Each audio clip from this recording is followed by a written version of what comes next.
I think it's going to be South Africa Indian final.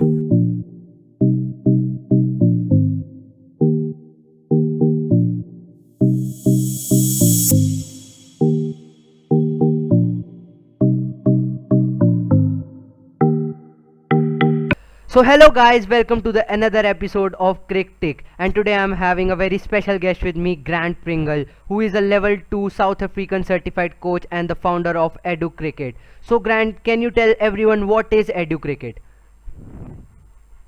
Hi, Anku. Well, first and foremost, thank you for welcoming me on your show. It's really great privilege to be part of this discussion. And yeah, just in a nutshell, basically, I started EduCricket just over 4 years ago. As mentioned, I'm a level 2 certified cricket coach through Cricket South Africa, and basically, through the years, I've been trying to find ways on how we can educate kids on the game of cricket in a more simplified, simplistic way, and that's kind of how EduCricket board game came across. So we're busy actually in discussions with Cricket South Africa and a few of the government organizations, which involves the Department of Sports and Culture and the Department of Education in the Western Cape region within South Africa. And the aim of EduCricket is basically to introduce our practical board game into primary schools within South Africa. And we're going to be starting our trial project here in the Western Cape through SWD Cricket, which is which falls one of the 15 provincial union cricket unions under Cricket South Africa. And pending the outcome, of our trial, we'll then look at re-evaluating and seeing how we can get the game into all schools within South Africa. So now let's take the discussion further to the South African T20 squad. So here is the squad on my screen. So what do you feel about the squad, Grant? How is it? Is it a strong squad, or you think that there should be some more changes so that the squad can become more stronger? I think, in a nutshell, from my opinion and my standpoint of view, I think that we've got some good experienced players. We could do with a bit of other mixtures of more stronger T20 players. I think one of the players that are definitely missing is Kyle Verreyn. I think in this type of competition, you need really strong batters. Bowlers are the one thing, but I think when it comes to batting, we need some really strong hitters with good averages. But I think in the mixture of the squad, we've got, for example, Temba, and Temba's a great captain, a great leader, but it's going to be interesting to see how he performs in this T20 competition. I think it's his first ever T20 World Cup, from my understanding. Temba started off in Test cricket, so he's already adapted to Test cricket. If you look at his averages, he's got more of a Test cricket. He just averages over 100 in terms of his strike rate. So I think he's got to improve on his strike rate to really, and he's been performing extremely well. With the tour of Sri Lanka, he's done extremely well. Obviously, post his injury, that caused a lot of concern, but he's obviously recovered after his injury through that. And I think all in all, it's going to be very interesting to see a Test cricketer adapt to T20. I mean, Temba's a really good ODI player. From my opinion, I don't see Temba being in a T20 competition like this, but I think he's really shown to prove himself. And number one, he's very fast. I don't know if you've ever seen him on the pitch running between wickets. He's a very fast. I saw him. He should be. I think he should be a 100-meter sprinter. I think he was really good at athletics in school. But I think one of the things is he needs to improve his strike rate. Another actual aspect to bring a point is Aiden Markram. I mean, Aiden is also a Test cricketer, so it's going to be very interesting to see him come in the ranks of T20. And I think one of the greatest things is luck. I think with if you kind of understand, Anku, that South Africa's never won a T20 World Cup, a World Cup before. Yeah, never won exactly, a T20 World Cup.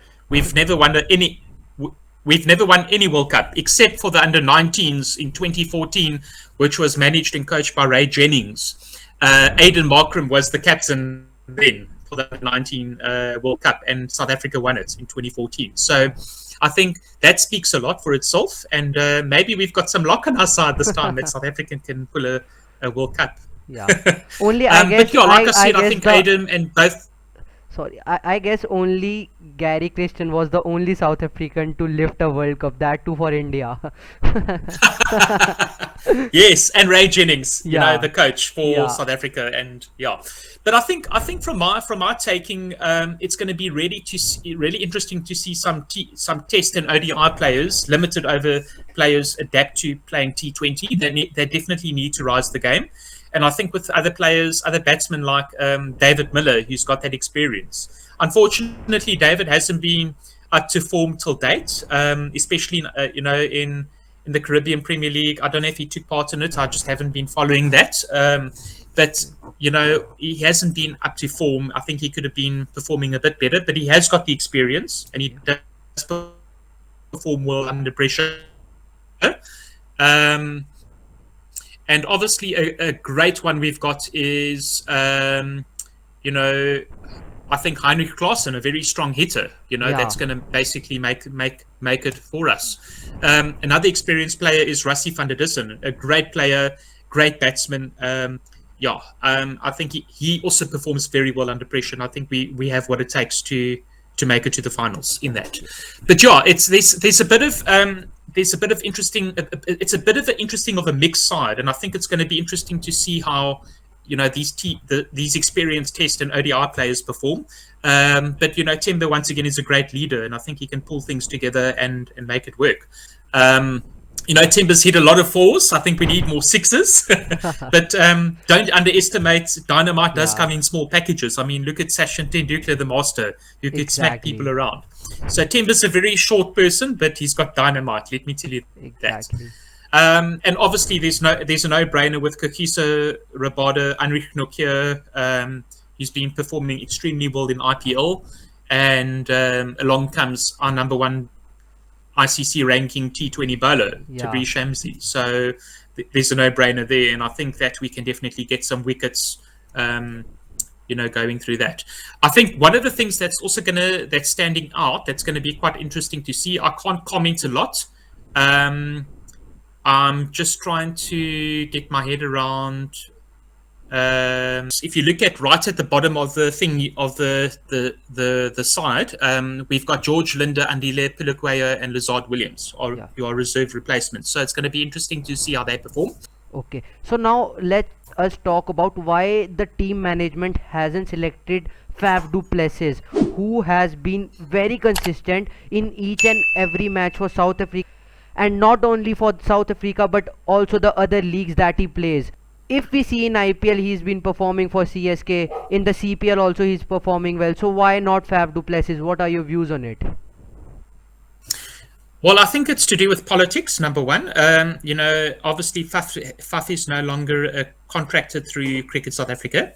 Okay, And I think the aim with Cricket South Africa is to get more up-and-coming players in the rankings and who are more loyal to playing for their country. And I think that with Faf, he's now become a free agent, like AB de Villiers. okay, AB's obviously put his hat down. He's no longer involved with Cricket South Africa. But most of these players who've proved themselves... I think it's more about traveling the world and playing T20 cricket, and I think that's the aim of what they're trying to do. Just like Imran Tahir, who's 42 years old and still yeah. taking wickets. So these players are obviously earning 3-4 times more than that they would be for playing for their country. I personally love his I don't celebration. know. I personally love his celebration. He runs to Yes, the all ground like yeah. So like yes. yeah, its celebration is So brilliant. yeah, and I think that especially in South Africa, given the there's a whole level of multiculturalism, different cultures in South Africa that we and I don't know if you understand the complexities of the politics in sport in South Africa, but the aim with Cricket South Africa is to drive transformation and develop more African black cricketers in the system. And this is why Okay, if you look at the team, it's got a whole lot of mixed races. So okay, it's not to say that Faf is not good enough to be in the team. It's just because there's an agreement between him and Cricket South Africa that he's obviously a free agent, and with Graham Smith being the director of cricket in South Africa, they've come to Okay. an agreement that they'll obviously open the doors for other players to give them more opportunities. So each to their own, but that's just from look. I'm not involved in the day-to-day operations Yeah. with Cricket South Africa, but this is just Just a from my gist, understanding yeah. and the news that's So now let's move further to the fast bowling attack of South Africa. That is Anric Nokia, Kagiso Rabada and Lungi Angry. What a pace attack South African bowling has. But there is some concern with the fast bowling. They have not been that consistent for South Africa. So what do you think? They will be back in form or still giving runs? Yeah, I think Anku, to answer your question, yeah, I mean with Anrich Nokia, he's obviously one of the fastest bowlers in he is if not the fastest bowler, overtaken Kagiso Rabada in pace. I think that although both players, Rabada and Nokia, haven't been performing as well as expected, especially in Sri Lanka, I think both players really battled to get a lot of more wickets. But in the end, I think Kagiso did quite well to manage to get more wickets. Um, but both players are very experienced, and I don't see why they shouldn't perform very well in this, especially playing for their country. They need to come up with new strategies and ways of reading the players. And I think we know we basically, yeah, we kind of adapted to the climate. We are playing the T20 World Cup in Oman, eh? Yeah, Oman And and Dubai. UAE. Yeah. Yeah. So I think another thing is the heat and the pressure in that country. It's going to be very hard to adapt with fast bowlers. Um, it's a different climate to playing in other countries such as Australia or. But I think we've got experience in the subtropical continents, like playing in India and Sri Lanka. So I know that Quinton de Kock will definitely open, but the question is that who will open with Quinton de Kock? So what are your views, Grant, on this? So I think from my understanding, you know, like I said before, I think with we've got a real mix-up of players in the squad, and I think with Aiden Markram and Temba Bavuma, these players are more lower strike hitters compared to the likes of Quinton de Kock, David Miller, Rassie van der Dussen, who have a higher strike rate compared to these players. And I think with Temba and Aiden, they're quite kind of new to the T20 setup, so they still got to kind of adapt themselves to the game and find their X factor. With that said, I think that Timber's got the potential to prove himself to become a experienced all-rounder T20 cricketer, and Aiden is going to be quite interesting to see how he performs. But I think in terms of the strategy going forward, I think it would be great, a wise decision for basically our coach to look at having a low strike hitter and a high strike hitter opening the batting. So you would have Quinton de Kock, who's a high strike hitter, Okay. and Timber Bavuma both opening the batting, who's a low strike hitter. So the aim is to get rid of your lower strike hitters first, and then maybe in the second pair you would have Ada Markram or Dwayne Pretorius. So now, Grant, please tell me who would be the key players for South Africa in the World Cup.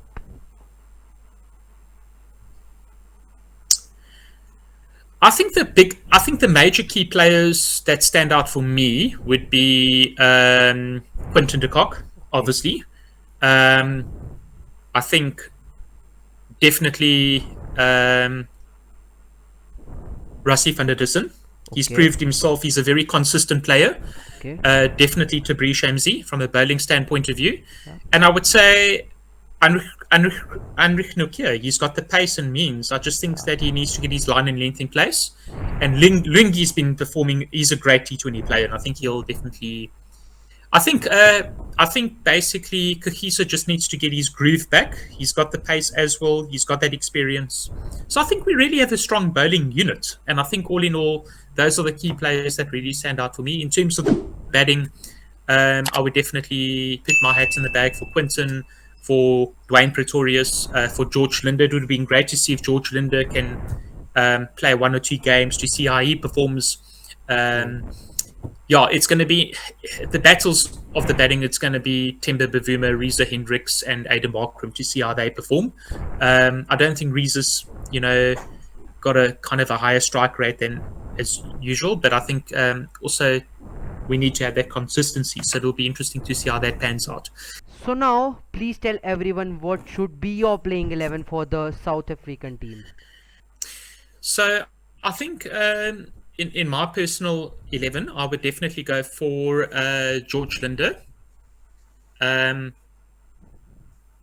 Keshav Mirage, Okay. Quinton de Kock, Heinrich Klaassen, Okay. David Miller, Okay. Rassie van der Dussen, Okay. Debris Shamsi, Kakisa Rabada, Heinrich Nokia, Okay. Lungi Nugidi, and Carl Verheyen.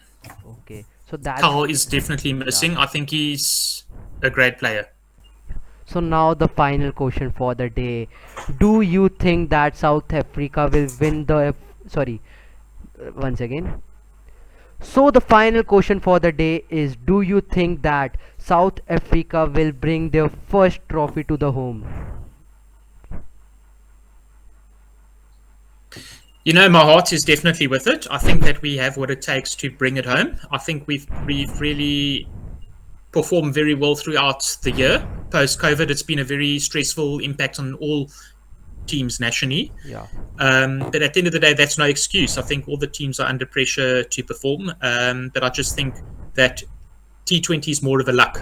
And that's just my opinion. I don't think I can give you a yes or no answer. I think that if we really play strategically well, bowl good line and lengths, and get our strike rates up, I think then we will have what it takes to win the World Cup. But I think never underestimate other teams like Afghanistan, who has Rashid Khan, who's Yeah. number 3 in ICC rankings. You can't underestimate those players and teams, and it's going to be very interesting to see how it pans out. And India is very strong. You've got players like Jasprit Bumrah, Virat Kohli, really strong players. Yeah. Virat Kohli is playing for Yeah. India Yeah. Yeah. for It's T20. yeah. He's the Yeah, captain of the team. definitely. Yeah. So you've got India's obviously. I think it's going to be South Africa Indian final. Okay, that's an interesting prediction by you. So guys, here we end up with the show. It was really nice talking with Grant and taking insights for the South African cricket. So guys, if you haven't followed my channel, please subscribe it and press the bell icon at the bottom. And also follow Grant on his Instagram page. So Grant, please tell your Instagram pages to all the people. Sure, it's at Grant_Pringle. Also don't forget to follow my page, that is that Punjabi guy on Instagram. So guys, have a nice day. Here we end up.